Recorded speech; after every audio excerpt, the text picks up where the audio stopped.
Moving on, Hormuz జలసంధి మూసివేత ప్రభావంతో ప్రపంచవ్యాప్తంగా చమురు ధరలు ఆకాశాన్ని అంటుతున్నాయి. ఇలాంటి సమయంలో ఇలాంటిదే మరో జలసంధిని మూసేసేందుకు ఇరాన్ మద్దతిస్తూ ఉన్న హూతీ గ్రూప్ సిద్ధమవుతోంది. దానికి సంబంధించిన విజువల్స్ని, ఇమేజెస్ని నేను మీకు ఎక్స్ప్లెయిన్ చేస్తాను. ఓకే, ఏం జరుగుతోంది? ఆల్రెడీ హర్ముజ్ జలసంధిని మూసేసిన విషయం మనకు తెలిసిందే.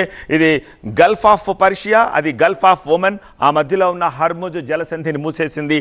ఇప్పుడు ఆ తర్వాత సెకండ్ ఆప్షన్గా బాబ్ అల్ మండేజ్ నుంచి, సూయజ్ కాలువ నుంచి యూరోప్కి వెళ్ళొచ్చు.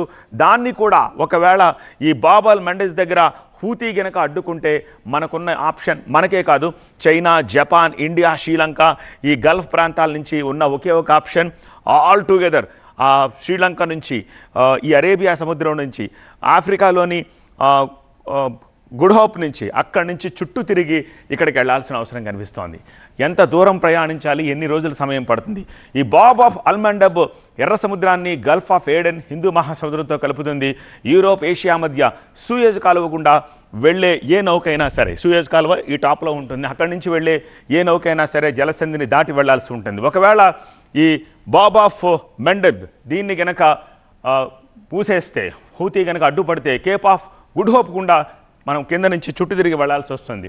అలా వెళ్తే 20-25 రోజుల ఏషియా యూరోప్ ప్రయాణం కాస్త 30 నుంచి 40 రోజులకు పెరిగిపోతుంది.